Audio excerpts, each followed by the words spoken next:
Hello friends, welcome to जागृति institute. चलिए दोस्तों, अब हम क्वेश्चन को आगे की तरफ बढ़ाते हैं। ठीक है, 17 क्वेश्चन तक सॉल्यूशन करा दिए थे, 18 क्वेश्चन इस वीडियो से स्टार्ट करेंगे। तो देखिए क्वेश्चन में क्या बोला गया है, निम्नलिखित में से कौन द्विघात समीकरण नहीं है। ठीक है, बोला है कि द्विघात समीकरण नहीं है, तो चेक करते हैं कि कौन कौन द्विघात समीकरण है। ठीक है, तो द्विघात समीकरण चेक करने के लिए क्या होता है, जिसका पावर ठीक है 2 हो, अधिकतम पावर कितना होना चाहिए, 2 हो, 2 से ना कम होना चाहिए ना 2 से ज्यादा होना चाहिए, वही द्विघात समीकरण कहलाता है। चलिए पहला नंबर ऑप्शन को चेक करते हैं। 5x प्लस 2x² बराबर, देखिए बराबर का जो भी उस साइड वाला रहेगा ना, बराबर के इस साइड में लाएंगे, यानी कि लेफ्ट साइड में ला देंगे। तो x² बराबर को उस साइड में था तो इसको इस साइड लाएंगे, तो -x² हो जाएगा। और +3 है तो इधर आएगा तो -3 हो जाएगा, चिन्ह चेंज हो जाता है दोस्त। यहाँ पे अब कुछ नहीं बचा तो लास्ट में 0 लिख लेंगे। ठीक है, अब इसको हल कर लेते हैं। देखिए ये 2 गो x² में से 1 x² घटेगा तो क्या होगा, 1 x² बचेगा। और ये 5x है तो 5x प्लस में था, और ये -3 है तो -3 बराबर 0। देखिए ये जो x है इसका अधिकतम घात कितना आ गया, 2 आ गया। इसका मतलब ये द्विघात समीकरण है, लेकिन द्विघात समीकरण नहीं वाला पूछा है। ठीक है, तो देख लेते हैं कौन नहीं होगा। अब आगे वाला ऑप्शन पे चेक करते हैं, ये तो द्विघात समीकरण है। अगर है कहता तो ये आंसर हम कह सकते थे। ठीक है, और आगे चेक भी कर लेते, लेकिन नहीं है बोला है, इसीलिए ये वाला द्विघात समीकरण है, तो आंसर इसको हम नहीं कर सकते हैं। अब इसको चेक करेंगे, तो अब इसको देखिए क्या है, x³ है माइनस x² है बराबर, अब यहाँ पर x-1 का होल क्यूब है, यानी a-b के होल क्यूब जैसा है। तो इसको हम क्या करेंगे, a-b के होल क्यूब पे तोड़ेंगे। तो a-b का होल क्यूब क्या होता है दोस्त, a³ होता है। a³ करेंगे इसका मतलब क्या, x का क्यूब करेंगे, a³ माइनस b³ होता है, तो 1 का क्यूब करेंगे 1 ही आएगा। a³ minus b³ minus 3 a के जगह पे x है, इंटू b के जगह पे 1 है, -3ab इंटू में होता है फिर a-b का मतलब वही वाला उतार लेना है, x-1। ठीक है, अब इसको हल कर लेते हैं। x³ माइनस x² बराबर x³। अब देखिए यहाँ पर -1 है तो -1, ये माइनस है तो फिर माइनस, ये 3x को 1 से गुना करेंगे 3x रहेगा, फिर x से गुना करेंगे तो 3x² हो जाएगा। अब ये वाला माइनस और ये वाला माइनस प्लस हो जाएगा, 3x को 1 से गुना करेंगे 3x ही रहेगा। ठीक है, अब देखिए यहाँ पे क्या हो जाएगा, ये x³ है, ये प्लस वाला इधर आएगा तो क्या हो जाएगा, -x³ हो जाएगा। और ये माइनस है x² तो इधर आएगा क्या हो जाएगा, +x² हो जाएगा। अब ये x² था माइनस में, तो यहाँ पे x² लिख लेते हैं। उसके बाद अब देखिए ये प्लस है तो इधर आएगा तो -3x हो जाएगा, ये माइनस है तो इस साइड में जाएगा तो +1 हो जाएगा, बराबर कुछ नहीं बचेगा तो 0 लिखेंगे। ठीक है, अब देखिए ये तो क्या होगा, कट जाएगा, 3 गो x² में से 1 गो x² जाएगा तो 2 गो x² हो जाएगा, फिर -3x + 1 बराबर 0। इसका भी देखिए अधिकतम घात कितना आ गया, 2 आ गया। इसका मतलब है कि ये भी क्या है, द्विघात समीकरण है। ठीक है, अब आगे वाला ऑप्शन चेक करते हैं 3 नंबर को, इसको देखते हैं। देखिए ये क्या है, x + 3 का होल स्क्वायर है, यानी a + b के होल स्क्वायर जैसा है, तो इसको a + b के होल स्क्वायर पे तोड़ेंगे तो a² + b², 3 का स्क्वायर करेंगे 9 हो जाएगा, a² + b² plus 2ab, 2a के जगह पे x है, b के जगह पे 3 है बराबर, इसको अब गुना करेंगे 3x² हो जाएगा, माइनस 3 × 5 = 15 हो जाएगा। अब देखिए x² + 9 प्लस 3 दूनी का 6x, ये वाला जो है इधर आएगा तो क्या हो जाएगा, माइनस हो जाएगा 3x², और -15 इधर आएगा तो क्या हो जाएगा, +15 हो जाएगा, बराबर इधर कुछ नहीं बचेगा तो 0 लिखेंगे। अब देखिए x² है, अब देखिए x² यहाँ पे प्लस में, ये -3x² है तो -2x² हो जाएगा दोस्त, क्या हो जाएगा, -2x²। ठीक है, अब ये देखिए 6x है यहाँ पे तो +6x लिख लेते हैं। उसके बाद ये 9 और 15 कितना हो जाएगा, 24 हो जाएगा, तो यहाँ पे 24 बराबर 0। इसका भी देखिए अधिकतम घात कितना आ गया, 2 आया है, इसका मतलब ये भी क्या है, द्विघात समीकरण है। तो ये भी द्विघात समीकरण है, ये भी द्विघात समीकरण है, ये भी द्विघात समीकरण है, यानी 3 ऑप्शन द्विघात समीकरण है। तो फिक्स है कि ये द्विघात समीकरण नहीं आएगा। अगर क्यों नहीं आएगा, अगर ये जानना चाहेंगे तो इसको भी हल करके आपको दिखा देते हैं। देखिए, इसको अगर हल करेंगे तो a प्लस बी का होल स्क्वायर पे तोड़ेंगे तो a प्लस बी का होल स्क्वायर क्या होता है, a स्क्वायर, यानी रूट 2 का स्क्वायर करेंगे तो क्या हो जाएगा, 2 हो जाएगा। x का स्क्वायर करेंगे तो x स्क्वायर हो जाएगा, a स्क्वायर हो गया, प्लस b स्क्वायर करना है, इसका 3 का स्क्वायर करेंगे 9 हो जाएगा, a square plus b square plus 2a के जगह पे रूट 2 है, रूट 2 x, 2ab, b के जगह पे एक क्या है, 3 है, a square plus b square plus 2ab, ठीक है, बराबर। अब ये वाला है तो यहाँ पे उतार लेंगे 2x स्क्वायर प्लस 5। अब देखिए दोस्त, ये 2x स्क्वायर ये भी इधर आएगा तो क्या हो जाएगा, कैंसिल हो जाएगा। क्यों, देखिए आपको लिख के दिखा देते हैं। 2x स्क्वायर ये प्लस वाला इधर आएगा तो माइनस हो जाएगा, 2x स्क्वायर प्लस, अब ये कितना बचा, 3 दूनी का 6 रूट 2x प्लस 9, ये प्लस 9, और ये वाला प्लस था तो इधर आएगा तो माइनस हो जाएगा, उधर कुछ नहीं बचा, 0 बचा। तो देखिए ये वाला कैंसिल हो जाता है, तो ये क्या बचा, 6 रूट 2x प्लस 9 में से 5 गया 4 बराबर 0। तो देखिए इसमें x का अधिकतम घात क्या आया, 2 नहीं आया, इसीलिए ये वाला क्या है, ये वाला द्विघात समीकरण नहीं है। समझ गए। तो ये जो 4 नंबर ऑप्शन इसमें दिया हुआ है ये द्विघात समीकरण नहीं है। तो समझ गए होंगे।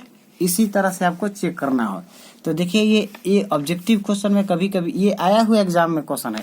अभी तक हम जितने भी क्वेश्चन सोल्यूशन कराए एक भी ऐसा क्वेश्चन नहीं है जो कि एग्जाम में नहीं पूछा हुआ है। ठीक है, हर एक क्वेश्चन को एग्जाम में पूछा हुआ है, तो ये भी एग्जाम का ही क्वेश्चन है, पूछा हुआ है। ठीक है, तो आपको तीनों को चेक करना पड़ेगा, चारों को, कि कौन कौन इसमें 3 गो ऑप्शन है जो कि छाट देंगे और एक बच जाएगा, वही आंसर होगा। ठीक है, चलिए अब हम चलते हैं आगे वाले क्वेश्चन पे। देखिए दोस्त, इसमें क्या बोला गया है, 19 नंबर क्वेश्चन में बोला है कि एक पासा को उछाला जाता है तो सम संख्या आने की प्रक्रिया क्या है। देखिए, एक पासा को उछाला जाता है, पासा में कितने अंक होते हैं, 6 तक होते हैं, 1 2 3 4 5 6 तक अंक होता है। इसमें बोला कि तो सम संख्या आने की प्रक्रिया क्या है। तो सम संख्या पहले देखेंगे नंबर कौन कौन है, 2 है, 4 है और 6 है। 3 गो ऐसा नंबर है जो कि सम संख्या है। ठीक है, तो अब देखिएगा 3 गो नंबर सम संख्या है तो 3 बटे में टोटल नंबर कितना है, 6। इसी को हल करेंगे, आंसर आ जाएगा हमारा 1/2 आ जाएगा। ठीक है, तो देखिए यहाँ पे ऑप्शन दिया हुआ है, यही इस क्वेश्चन का राइट आंसर होगा। ठीक है, अब देखते हैं आगे वाला क्वेश्चन को। एक पासे को उछालने पर अभाज्य संख्या प्राप्त होने की प्रक्रिया क्या है। अभाज्य संख्या बोला है, इसमें अभाज्य संख्या 1 से 6 तक में कौन कौन होगा दोस्त।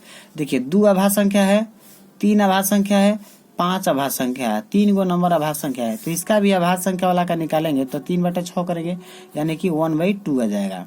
समझ गए। तो इस क्वेश्चन का भी आंसर क्या आ जाएगा दोस्त, 1/2 ही आएगा, ये वाला ऑप्शन हो जाएगा। ठीक है, चलिए देखते हैं फिर आगे क्वेश्चन। देखिए दोस्त, इसमें बोला गया है क्वेश्चन में निम्न में कौन अलग है। इसमें अलग बताना है कि कौन है। तो सबसे पहले ध्यान दीजिए, अलग देखेंगे कौन है। इसके लिए ये देखिए 3/5 है। ठीक है, ये 16 √16 बटे में 4 है। 16 का वर्गमूल तो 4 आ जाएगा और यहाँ पे बटे में 4 है, ये 4/4 आ गया। यहाँ पर 3/5 था। अब आगे वाला को देखते हैं। इसका देखिए रूट में है तो रूट वाला का तो वर्गमूल नहीं निकलेगा, 2 पॉइंट कुछ करके जाएगा इस तरह से। ठीक है, बटे में 5, ये कितना जाएगा 5/9। तो देखिए ये p/q के रूप में है, ये भी p/q के रूप में, ये भी p/q के रूप में है, यानी ये सब क्या है, परिमेय संख्या है। और ये क्या हो गया, अपरिमेय संख्या, इसीलिए ये वाला अलग हो गया। तो इस क्वेश्चन का राइट आंसर ये वाला हो जाएगा। ठीक है, √2/5। समझ गए होंगे ये अलग क्यों है। चलिए आगे चलते हैं। अगला वाला क्वेश्चन में बोला गया है सबसे छोटी भाज्य संख्या और छोटी अभाज्य संख्या का मौसा कितना होगा। देखिए क्वेश्चन बोला सबसे छोटी भाज्य संख्या। सबसे पहले आपको हम ये बताएंगे कि भाज्य संख्या क्या होता है और अभाज्य संख्या क्या होता है। तो चलिए पहले हम एग्जाम्पल से आपको बताते हैं। ठीक है, देखिए जैसे हम कहेंगे आपसे 6। ठीक है, 6 देखिए किसके किसके टेबल में आएगा, 1 के पहाड़ा में आता है, 2 के पहाड़ा में 6 होता है, 3 के पहाड़ा में 6 होता है और 6 के पहाड़ा में 6 होता है। ठीक है, अगर हम कह देंगे 5, तो 5 देखिए 1 के पहाड़ा में आता है और 5 के पहाड़ा में आता है। तो ये जो 5 है ये सिर्फ दो पहाड़े में आता है, मतलब 1 के टेबल में 5 आता है और 5 के टेबल में 5 आता है। तो वैसा नंबर जो 2 गो टेबल में आए, ठीक है, तो वो क्या कहलाएगा? अभाज्य कहलाएगा, अभाज्य। ठीक है, तो 5 यहाँ पे क्या कहला जाएगा? अभाज्य संख्या। क्यों? क्योंकि ये 2 गो पहाड़ा, इसके पहाड़ा में भी 5 आता है और इसके पहाड़ा में भी 5 आता है। ये 2 गो ऐसा नंबर है जिसके पहाड़े में ये 5 आता है। ठीक है, लेकिन ये 6 का अगर बात करें तो ये क्या कहलाएगा? अभाज्य नहीं कहलाएगा, ये भाज्य कहलाता है। ठीक है, क्यों कहलाएगा? क्योंकि देखिए 1 के पहाड़ा में 6 आ रहा है, 2 में 6 आता है, 3 में 6 आता है, 6 में 6 आता है। तो देखिए यहाँ पे 2 गो से ज्यादा नंबर प्राप्त हो रहा है। 2 गो से ज्यादा नंबर यहाँ पर ऐसा है जिसके टेबल में 6 आता है। तो भाज्य संख्या कौन होगा? अगर किसी को चेक कर रहे हैं नंबर को कि भाज्य संख्या है क्या भाज्य, तो उसको आप चेक करिए कि उसमें जो टेबल है वो कितने नंबर प्राप्त हो रहा है। अगर 2 गो से ज्यादा आ जाएगा जिसके टेबल में जो नंबर चेक करना है उसके लिए, ठीक है, तो वो क्या कहलाएगा? भाज्य कहलाएगा। लेकिन जिसके टेबल में मान लेते हैं 5 को चेक करना है, तो इसके देखिए 2 गो टेबल में आ रहा है, ये 2 गो ऐसा नंबर है जिसके टेबल में 5 आता है, तो ये क्या कहलाएगा? अभाज्य कहलाएगा। तो क्लियर है कि कौन भाज्य कहलाता है, कौन अभाज्य कहलाता है। ठीक है, चलिए अभी यहाँ पर हम देखते हैं। तो बोला है सबसे छोटी भाज्य संख्या। सबसे छोटी भाज्य संख्या कौन होता है? 4 होता है। ठीक है, अब कोई कहेगा कि 4 कैसे हो गया, 2 क्यों नहीं हुआ? देखिए 1 क्या है? 1 तो भाज्य संख्या नहीं कहलाएगा। ठीक है, क्योंकि एक के पहाड़ा में आता है इसीलिए नहीं कहलाएगा। 2 क्यों नहीं कहलाएगा भाज्य संख्या? क्योंकि ये 1 के टेबल में आता है और 2 के टेबल में आता है, इसका मतलब 2 क्या है? अभाज्य संख्या, तो इसको भी हम नहीं ले सकते हैं। 3 क्या है? अभाज्य संख्या है, क्योंकि 1 के पहाड़ा में आता है और 3 के पहाड़ा में आता है, इसीलिए इस 3 को भी नहीं ले सकते हैं। लेकिन 4 को हम ले सकते हैं। क्यों? क्योंकि 4 1 के पहाड़ा में आता है, 2 के पहाड़ा में आता है, 4 के पहाड़ा में भी आता है। ठीक है, 3 गो नंबर के पहाड़ा में आ रहा है, इसीलिए ये क्या कहलाएगा? भाज्य संख्या कहलाएगा। तो 4 ऐसी सबसे छोटी संख्या है जो कि भाज्य संख्या होती है। तो क्वेश्चन बोला है सबसे छोटी भाज्य संख्या और छोटी अभाज्य संख्या। छोटी अभाज्य संख्या कौन है? 2 है। ठीक है, और इसका बोला है मौसक कितना होगा? तो 4 2 का एचसीएफ जब निकालेंगे तो क्या आएगा दोस्त? 2 आ जाएगा। ठीक है, एचसीएफ तो आपको निकालने आता ही होगा, इसलिए एचसीएफ क्या कहेंगे? 2 कह देंगे। ठीक है, जो कि यहाँ पे ऑप्शन दिया हुआ है। आप समझ गए? चलिए अब आगे चलते हैं। फिर देखिए इसमें क्या बोला है? द्विघात बहुपद x² + 2x + 1 के शून्यक हैं। इसमें शून्यक पूछा है। ठीक है, देखिए तो शून्यक के लिए क्या करेंगे? x² है + 3x + 2, इसको हम क्या करेंगे? 0 के बराबर कर लेंगे। ठीक है, ध्यान दीजिएगा। अब इसको तोड़ना पड़ेगा। यहाँ पे 2 है ना, और यहाँ पे कुछ नहीं रहता है तो 1 समझा जाता है। ठीक है, तो 2 को और 1 से गुना करेंगे, कितना आ जाएगा? 2 आ जाएगा। 2 को ऐसे नंबर में गुना करना है कि गुना करके 2 आना चाहिए और जोड़ के चाहे घटा के कितना आना चाहिए? 3 आना चाहिए। तो 2 को हम क्या लिख सकते हैं? 2 × 1 लिखेंगे तो 2 आ जाएगा, 2 × 1 करेंगे तो 2 आ जाएगा। ठीक है, तो यहाँ पर हम क्या करेंगे? x² था तो x² लिखना है, ये 1 नहीं लिखना है, ये समझाने के लिए था। ठीक है, यहाँ पे समझे कुछ नहीं है। x² तो x² + 3x को हम 2 भाग में तोड़ लेंगे। एगो 2 है तो 2 और x था तो x लगा के प्लस कर लेंगे। यहाँ पे ये 1 है तो यहाँ पे 1 नहीं लिखा जाता। देखिए 1x नहीं लिखा जाता है, जब भी लिखेंगे x लिखेंगे। ठीक है, 4x हम लिख सकते हैं लेकिन 1x नहीं लिखा जाता है। समझ गए? 1x के बदले पे हम क्या लिखेंगे? x लिखेंगे। तो यहाँ पे 1 था तो x लिखेंगे। समझ गए? 3 को हम 2 भाग में देखिए तोड़ लिए, 2x और x के रूप में। +2 है तो +2 उतार लेना है बराबर 0। अब x कॉमन ले लेंगे। क्यों? क्योंकि इसमें x 2 गो है और x यहाँ भी है, तो इसीलिए x कॉमन ले लेंगे। एगो x बच जाएगा, प्लस x कॉमन ले लेंगे तो क्या बचा है? यहाँ पे 2, तो इसलिए 2 लिख लेंगे। प्लस है तो प्लस। अब यहाँ पे 2 है और यहाँ पे कुछ नहीं है, तो कुछ नहीं तो हम यहाँ पे 1 तो कह सकते हैं ना। 1 और 2 में क्या है कॉमन? 1 है। ठीक है, तो 1 कॉमन ले लेंगे तो क्या बचेगा? x + 2 बचेगा, क्योंकि 1 को 2 से गुना करेंगे फिर 2 आ जाएगा बराबर 0। अब देखिए ये जो नंबर है बीच में इन सेम होना चाहिए, तो हमारा तो सेम है, इसका मतलब हमारा जो क्वेश्चन बनाने का तरीका है वो सही है। ठीक है, अब लास्ट में क्या करेंगे? दोनों में से कोई एक ले लेंगे और उसको 0 के बराबर करेंगे।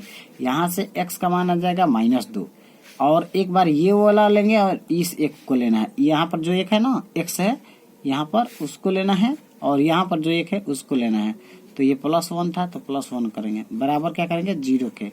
x का मान यहाँ से निकालेंगे, क्या आ जाएगा -1 आ जाएगा। तो यही शून्य कहलाएगा, 2 और माइनस से क्या कहलाएगा, शून्य कहलाएगा। समझ गए। चलिए, तो यहाँ पे 2 और -2 और -1 शून्य में कहाँ दिया है, देखिए 2 -2 और 1, देखिए यहाँ पे दिया हुआ है -2 और -1 पहला नंबर ऑप्शन में। ठीक है, तो यही क्या हो गया, आंसर हो गया। चलिए आगे देखते हैं क्वेश्चन दोस्त। देखिए अगला वाला क्वेश्चन में क्या बोला गया है, दिए गए त्रिभुज EFG में LM समांतर है FG के, तो LE क्या होगा। यहाँ पर क्वेश्चन में बोला गया है और यहाँ पे चित्र दिया हुआ है। ठीक है, तो थोड़ा सा आपको बता देते हैं। देखिए इसके लिए सबसे पहले आपको क्या करना है दोस्त, जैसे यहाँ पे बोला है कि LM क्या है, समांतर है FG के। ये जो LM है ना समांतर है FG के। जब ये इसके समांतर रहेगा तब आपको याद रखना पड़ेगा एक कंडीशन कि EL लिखिए चाहे LE लिखिए, हम इसको LA ही लिख देते हैं। ठीक है, LE लिख देते हैं, LE अब बटा में ये वाला लिखना है LF बराबर होता है EM बटा MG के। ठीक है, अब देखते हैं इसमें दिया क्या क्या है। देखिए ये E और M दिया है कितना 1.8, EM कितना है 1.8 है, तो इसकी जगह पे 1.8 लिखते हैं बटा MG है, M और G के बीच में कितना है 5.4 है, 5.4 लिखते हैं बराबर है, तो बराबर LE का मान निकालना है। क्वेश्चन में देखिए बोला है, तो LE की जगह पे कुछ नहीं है तो उसकी जगह पे LE ही लिखेंगे, चाहे X भी लिख सकते हैं, हमारे मन का है। यहाँ पे LF है, LF कितना दिया है दोस्त 7.2, 7.2 लिख लिए।